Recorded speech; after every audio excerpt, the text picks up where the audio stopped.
Welcome back, YouTube. We are here today to discuss Drake Iceman episode 3. There's a lot to get into, so make sure you stick around until the end of the video because there's so many topics to cover. I'm going to add the timestamps, but let's go through a quick preview of what we're going to discuss. We'll go through all the expectations for this episode, fan theories, which ones were right and which ones were wrong. We'll go through the storyline, the logistics, the music, and then we'll discuss what's next for Drake and what is his end game. Make sure you like, comment, subscribe, share the video with a friend, but I won't hold you any longer. Let's get into it. We have to talk about expectations.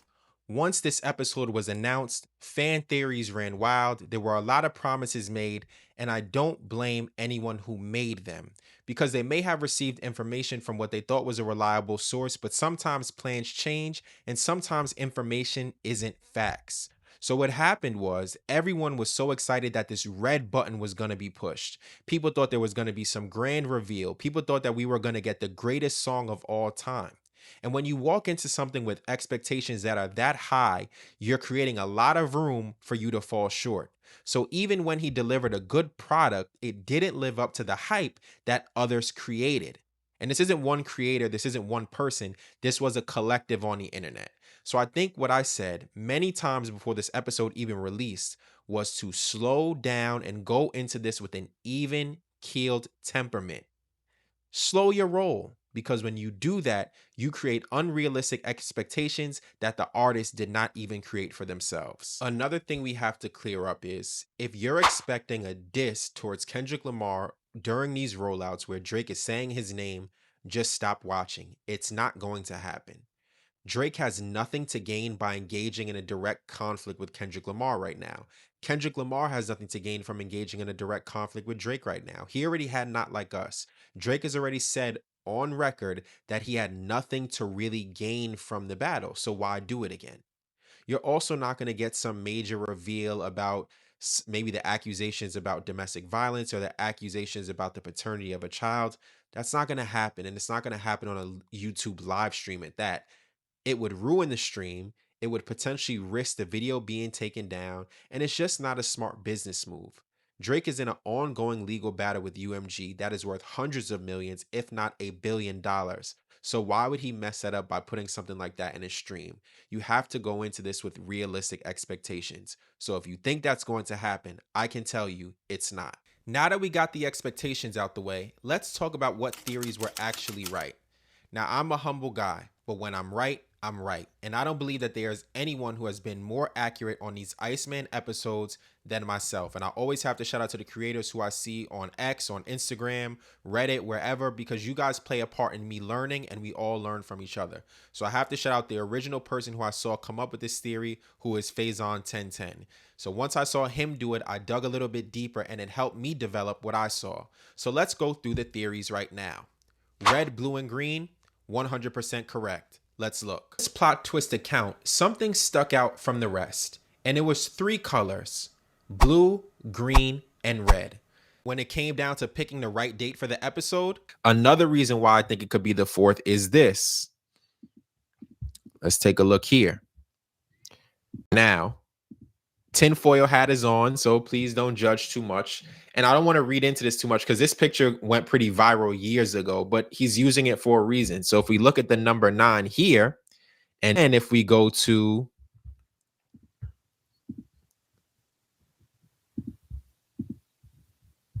here, I don't know if you guys can see this. Theo Scooger posted the number 4 on a helmet. So he posted that. And I believe what that's telling us is it's going to be 9-4. That's another check.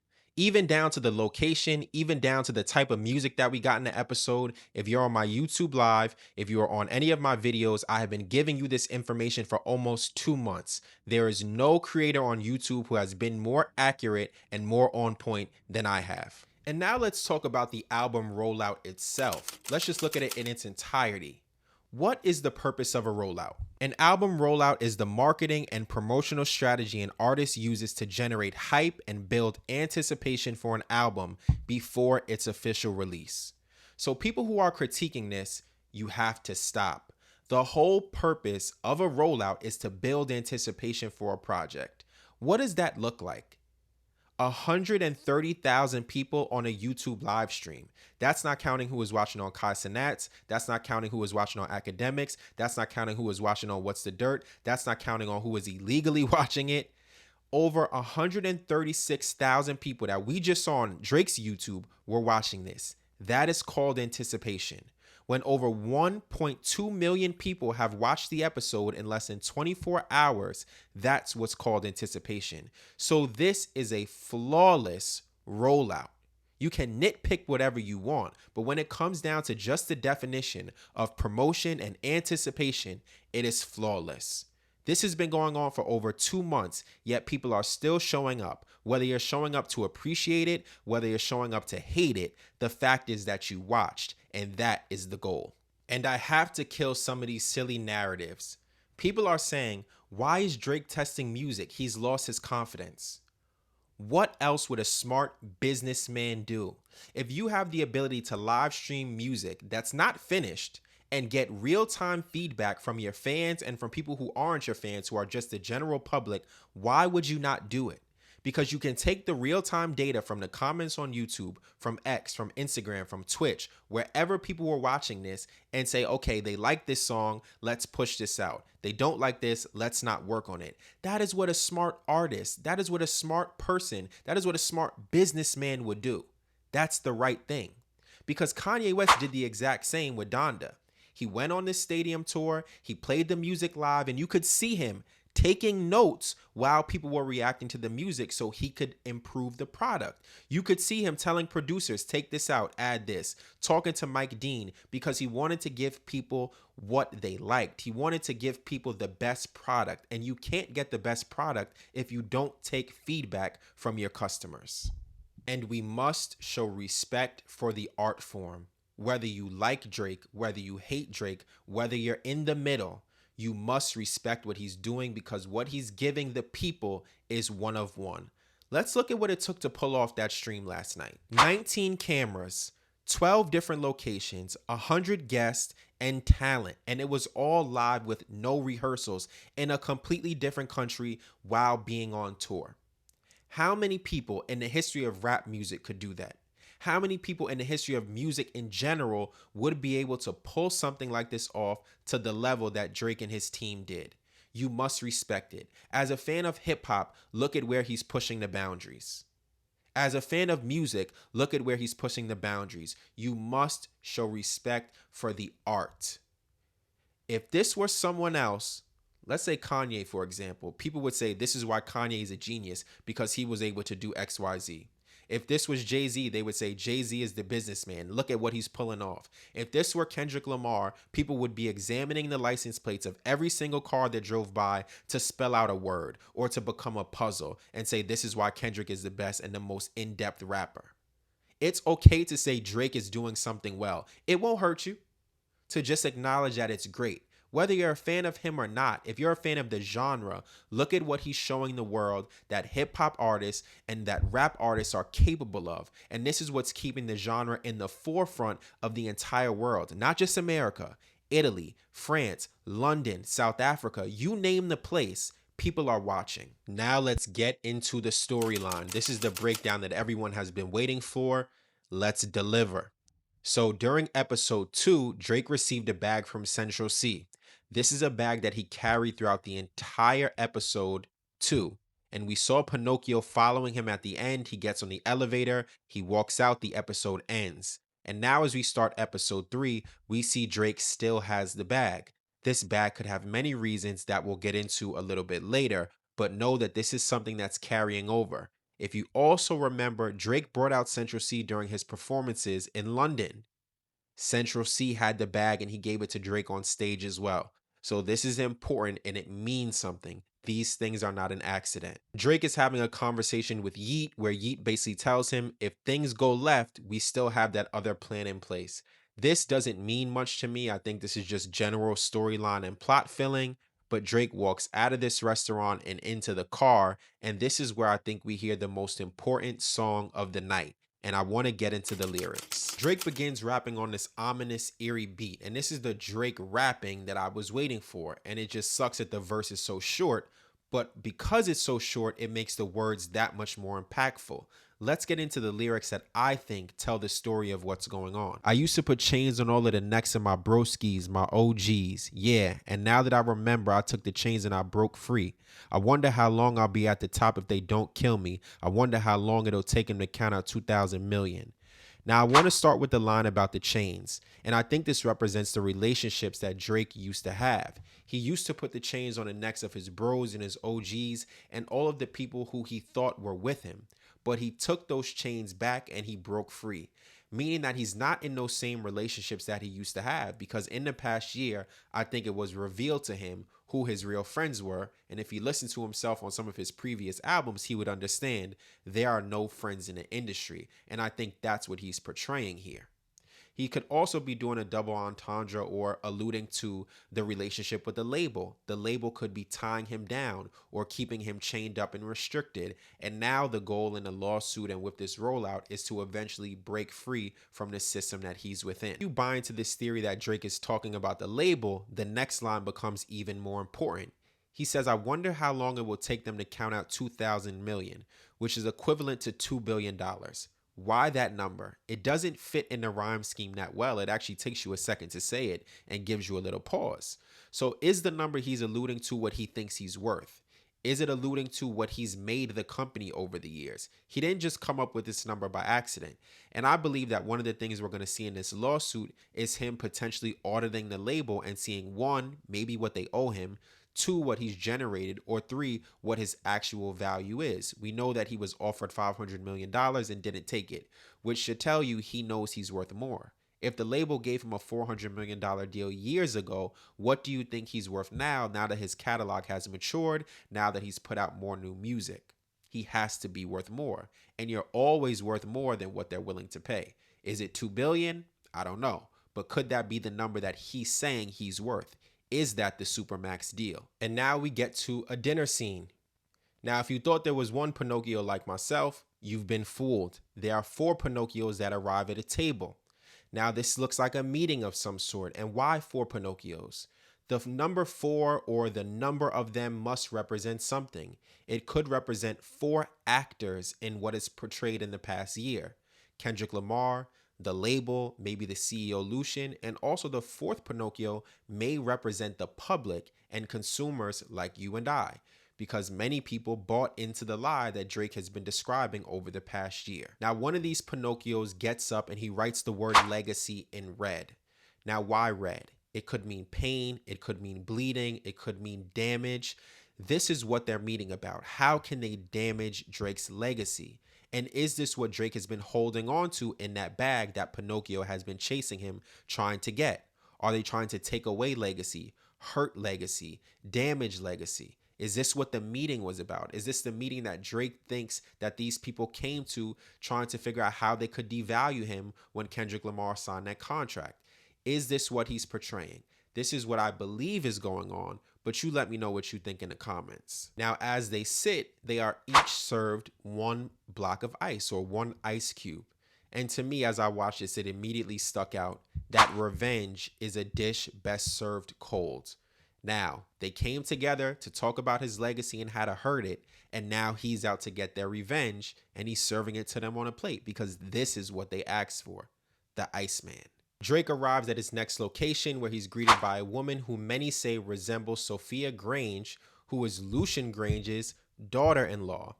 Now, this is the only person, well, he follows 2 people on a plot twist page, but she's the only individual, and he's posted her picture on a plot twist page as well. So many people believe that he's, finding a lookalike for him to show that he's been getting information from her this whole time.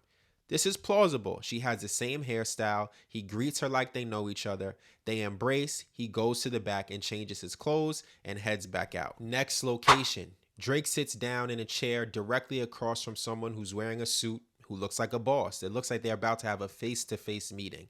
And again, Drake is clutching the bag. And they seem to maybe exchange a few words, and Drake begins to hand over the bag. but there are people above watching, right? This looks like an ominous scene. People have, related this to a scene from Batman, which I'll put here. And just as Drake is about to make a deal for his legacy, make a deal for the bag, Pinocchio appears and Drake gets spooked. Now, does this represent UMG and all the label heads? Does Pinocchio coming out from the shadows appear that Kendrick Lamar has been watching him and plan to sabotage him, copy him, or lie about him? I think so. But as I saw this scene, something stuck out to me. And it comes from a song that Drake released over a decade ago, titled 30 for 30. Let's look at these lyrics. Drake raps, "When the higher-ups have all come together as a collective with conspiracies to end my run and send me a message. 40, did you get the message? Because I just checked my phone and I didn't get it." And this is exactly what we're seeing, both literally and figuratively. The higher-ups are in the room. They are coming together, potentially conspiring to end Drake's career or devalue it. Just as he's about to make that deal, he sees something that spooks him. So he wrote this a decade ago. Has he been seeing these issues with the label coming the entire time? It's a possibility. Jay-Z warned him of this and told him this would happen. So all of these things are coming to fruition, and he's showing it to you in a different way. Drake is conveying a message through music, but also through film. And the final scene that I believe is important as well, that I have to highlight, is the end. Drake walks into a room and the three Pinocchios follow him. 3, not 4. He slowly turns around and begins to drop the bag, looking like he's going to surrender. Why would he do that? Does that mean he's giving up? Does that mean he knew this was happening all along? Because he's aware that Pinocchio's been following him. But why walk yourself into a trap? Maybe he has a plan all along that he meant for this to happen, and it's all playing out in front of the world. But the question I also have is, where is the fourth Pinocchio, and what does the fourth Pinocchio represent? Why is he not in this scene? That's a question I don't have the answer to, but I'm interested to see what you think. This is the end, right? We think it's all over, but I don't think it is. We haven't gotten the answers to all the questions. We haven't gotten the big single that we're looking for. So I don't think this is the last episode. While we have completed the red, blue, and green, we haven't completed the full story. The character arc is not complete. What will happen next? And I think this was a decent way to end because I think it's a cliffhanger. But I know people were disappointed because they wanted more music or they wanted the big single. And people wanted answers, right? We've been waiting weeks and weeks and weeks. We wanted the end to come. But maybe there's more to the story. Now, I can't play music on here because the video would get taken down and it would be demonetized. So I can only talk about the songs. Now, the first song where Drake talks about "That's Just How I Feel," we get 3 beat switches. You get the ominous rapping. Then you get Drake kind of giving you the turn up. I think that's a good song. I don't think it's the #1 hit, and I think that's probably why it's not released. And it's also likely not finished because it wasn't mixed and mastered. So these songs, really that played throughout the whole episode, likely will not be on the album. I think this is Drake just giving us music to see how we feel about it so he can get real-time feedback. I also think it's him just expressing his versatility. We got 3 different vibes in all 3 episodes, and in this episode, we got a bunch of different vibes. Now, I will tell you the song that I like the most, and that is the one that says "Stuck." It sounds like it was produced by Jimmy Jam and Terry Lewis. Drake was dancing in there. The dancing didn't look great, but that's just who he is, right? But it sounded amazing, and it kind of gave me that Nokia 80s kind of vibe where people can dance to it and have fun. And I think that's Drake at its best, where he can rap, he can be melodic, and he can give you music that you can just listen to that sounds good. And in terms of beats here, we got some great beat selection, and I think a lot of these beats were produced by Yo Fierce, by Boy Wonder, by 40, and probably by Conductor. I think those are the 4 producers who made the beats that we got during this episode. And I think they shared it on their Instagram, basically confirming, hey, this is my work. But at the end, we heard that Iceman, which really people are saying this should be the intro for the album. And that's actually made by a French producer. And he goes by the name of DJ Louis Paris. So shout out to him because the sample or the vocals, whatever he did, that sounds amazing. And I hope that that's the intro. So I think we're all the songs that had the great instrumentals, I think those are going to be on the album because that's what people have been the most excited about because people keep saying, that's what I want to hear Drake rap on. And I think that's the kind of feedback that he's looking for. What do people want to hear me make? And of course, he's going to give us what he wants as well, but you have to listen to your audience. So here are my overall feelings. Musically, I did not get what I was looking for, but I can understand why. But it's also fair for me to be critical of him because after episode 1 and 2, we got singles that were released. But after this episode, we got the remix to Somebody Who Loves You. Now, I think that was smart. And if you look at this, you see it's kind of released under OVO Sony, which means that he gave Party more their percentage here, which is how the album Some Sexy Songs for You was released. And I think he's looking out for Party here, and he's also looking out for Cash Cobain, who he's collaborated with. So it's a smart move. I understand it. But I just wanted either that Iceman intro or I wanted the beat that premiered at the end of episode 2. But that's me looking from a selfish perspective. So I understand it. But musically, I wanted a bit more. Now, when it comes down to the logistics, when it comes down to the cinematography, when it comes down to the color grading, when it comes down to the execution, absolutely flawless.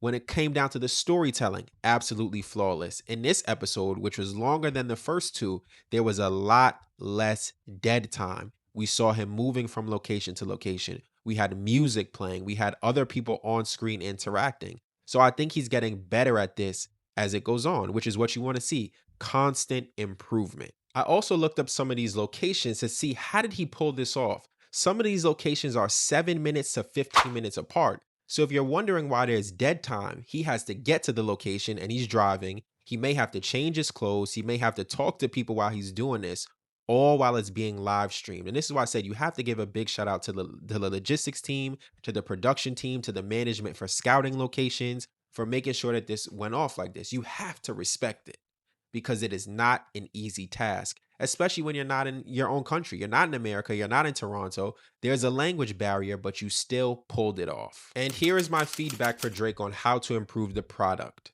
I think we have to get some music. I'm looking for the banger. The world is waiting for the banger. I don't even think you need me to tell you that. You obviously know, but I want you to deliver. The other thing I want you to consider is how can you compile these episodes into a full movie for the album? That's something to consider. You're getting streams when you play these things back. You can also use these things as album sales. But if you can come up with a compilation where you just cut out the dead time and you fill it in with all these songs, you could release an hour-long short film without dialogue that just has music. This is a way to engage your audience in a different medium, and this will draw people to YouTube. I would also begin thinking about what products you are going to package with this album because you should be doing bundles so you can smash the numbers. What are you going to attach besides just a disc, besides just a CD, besides just a t-shirt? If you've been this creative with the rollout, the merch and the bundles must match that creativity. How can you do this? Are you going to sell exclusive clothing that you wore during the filming of this? Will you have Iceman jackets? Will you have Iceman gear? That's what the fans are looking for, something to make them feel more connected to the project. My overall grade for this episode is a 7.5 out of 10.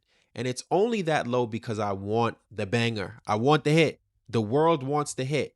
The cinematography and the storytelling were great. I actually give that a 9.5 out of 10.